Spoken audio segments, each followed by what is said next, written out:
Welcome to Mechanic. Today here on Mechanic we have a 2015 Chrysler 300 and we're going to show you how to replace your front brakes and rotors on this vehicle.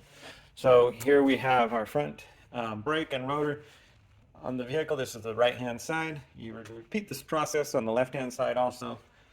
So first raise the vehicle, remove the tire, support it on your jack stands, and make sure it's safe for you to be able to work on.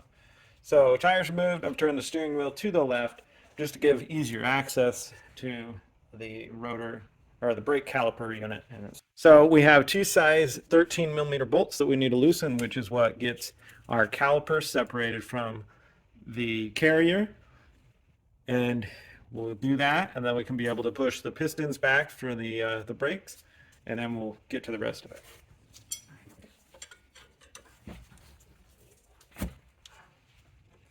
Now, we need to hold that back as it's spinning free.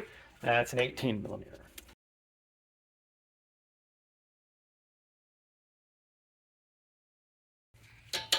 Leave that top one in a little bit while you're finishing loosening the bottom. Because if you don't, then sometimes when you loosen this, it moves the whole caliper. We also need to hold the bottom back a little bit.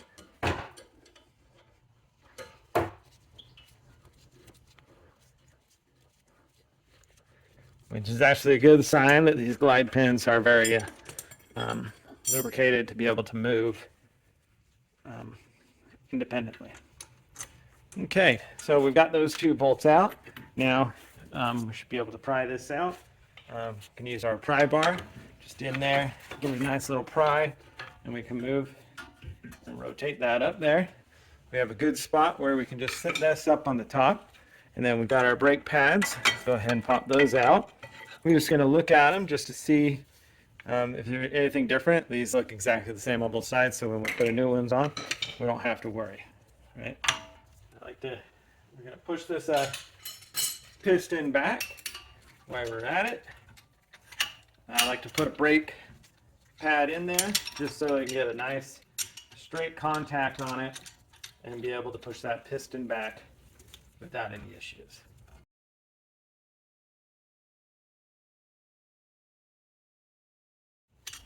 Piston pushed back, holding back there.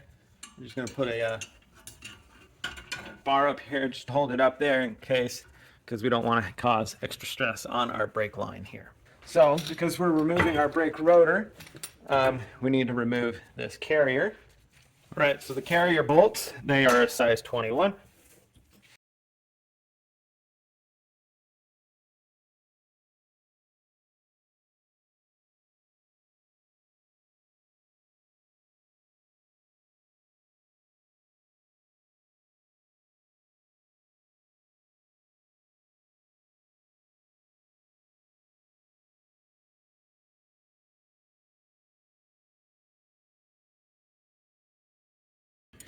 All right, so I'm going to leave that top one in there a little bit, just in case.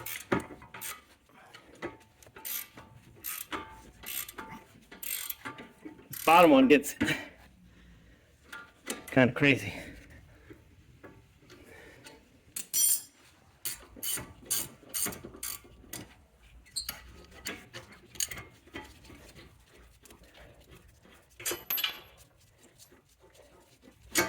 Okay, we got this undone, and now we can remove that. We've got our carrier removed. And with the carrier removed, we can now remove our rotor. May need to use a hammer to pound this off. This one, unfortunately, doesn't really need to be pounded off. It's just coming right off. So when you get that rotor off, you clean up this debris, brake clean, or blow it off and make it clean. You come back, put a new rotor and the brakes, and we'll get back. All right, so now before we go ahead and slap our rotor on there, we're going to go ahead and do the process of, you can do this either here or up on there, doesn't matter, but we've got our new brakes. Our brakes came with new glides. or shims, as they would call them.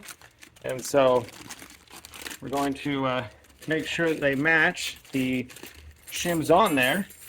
Otherwise, we won't take those old ones off.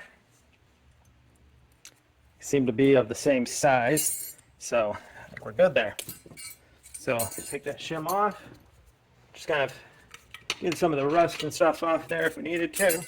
Pop those shims off. Take our new set there. Line them up, install them on there. Tabs. There we go. Shims replaced on there. Well, that one needs a little bit. Maybe this one works a little bit better.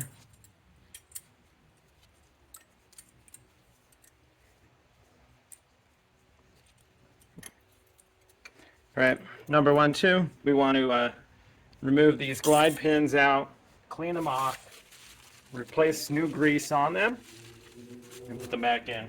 This is the it's called brake caliper grease. Don't just use standard grease because it needs to be of a very high temp for this, as the temperatures go up and down when you're using the brakes. I like to twist it as it goes in. Now we can see that it's pushing out. That's because we've got an air bubble in there. But if you just press it down and then press the little seal there, we can get most of that air out. It will come out over time in general, but get it out so it doesn't push it out as much. Same thing with this one. I'm going to clean off all that old grease.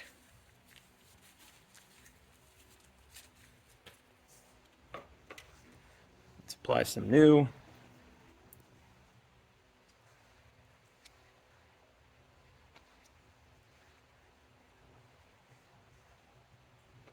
And then be able to insert that in there. There we go. Perfect. All right. So we've got that ready. We can put it on. Let's go ahead. We can put our rotor on. And then put that bracket on. Tighten up the bolts that hold the camera. If you've got a lot of debris and corrosion here, you can clean that off also. But we have our rotor here. Line it up. Install there. Sometimes these are kind of a black and sometimes they're kind of a silver. And this one's a little bit in between. Being that this rotor just wants to sit on here, you can either use a washer or a nut, but we're just going to try to put the classic lug on here, hold it on there pretty good. Depending on how long this will go in, you may need to put a washer or two under there to hold this on. It just helps for the application of putting the other components on.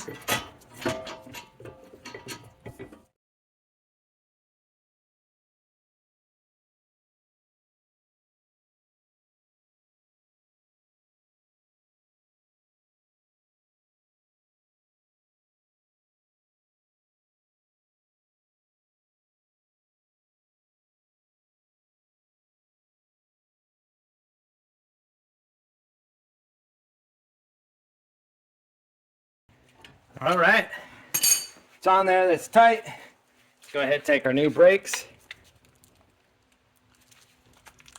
Get them out of their package here.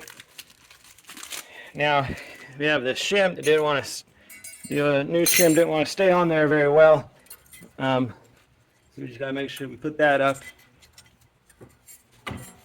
in there.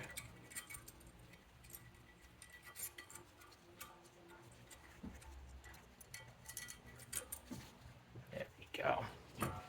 All right, and I'll sit in there and now get our brakes pads, be able to line those up, and that will also help hold those shim pieces into place because we don't need this rubber band on there. Same thing with the back ones.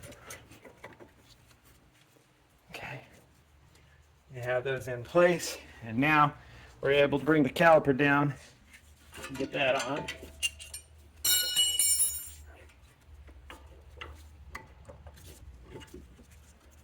Go in there. We got our size 13 millimeter bolts that we need to put in here and tighten those up. And we've got our 18 to hold, and our 13 to tighten.